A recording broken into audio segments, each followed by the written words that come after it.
Daniel, obviously this is hugely concerning that we don't have any media on this trip. Interestingly enough, not only is that not happening, is that Daniel Andrews is not doing any interviews from China on this trip or the contents of what is being discussed. I just spoke to Tim Ayres, who's a Federal Assistant Trade Minister, perfectly. He's at the Boao conference in China, in the Hainan province there.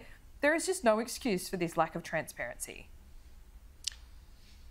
No, you're spot on, Laura. There's no excuse for this whatsoever. And what's concerning in terms of your recent discussion with Tim Ayres and also just listening to Jacinta Allen then, is that neither of them used these words: freedom, democracy, transparency, fairness, freedom of the press.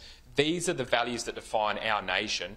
And we have Premier Andrews, who's in Victoria, as you rightly identify, is not providing any transparency, not providing any explanation as to what he is doing in China. And he's got form in this area. Don't forget, he was the Premier that signed up to the Belt and Road Initiative, which is the Chinese Communist Party's economic coercive tool to gain leverage here in Victoria. We did a survey at the time and only 12% of Victorians supported that move, and it was right of the previous government to rule out and to abolish that agreement.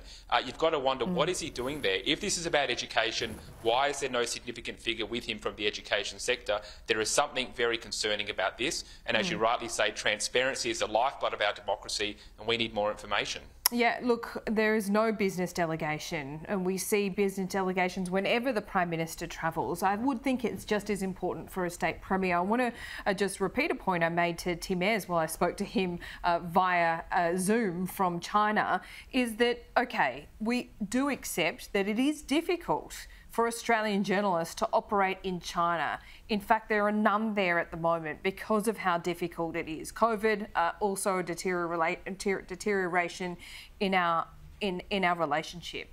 The point is that if Daniel Andrews so believed in democracy and showing China how it's done, he could have provided that layer of protection by taking journalists with him, couldn't he? Oh, absolutely. You're spot on. And I think it shows Daniel Andrews' attitude towards democracy, towards the press, and more importantly, towards the people of Victoria and of Australia. The role of the press is to gather information that can be communicated to the public so we know what's going on with our political leaders. And look, he's got form in this area, and Daniel Andrews has had a very cavalier attitude towards transparency, whether it was to do with the lockdowns, whether it's to do with the state of the budget here in Victoria, which is deteriorating rapidly, and now with this trip to China. The other point that I want to make here is the Federal Home Affairs Minister, Claire O'Neill, has been very vocal and I think made some important contributions to the debate about foreign interference in our democracy, whether it's to do with technology or other matters. Now, China is the world's largest authoritarian dictatorship, and it doesn't appear the federal government is taking this issue as seriously as they should be. And I would like to see either the Home Affairs Minister or the Prime Minister speak out on this issue and tell us what they know about what is going on.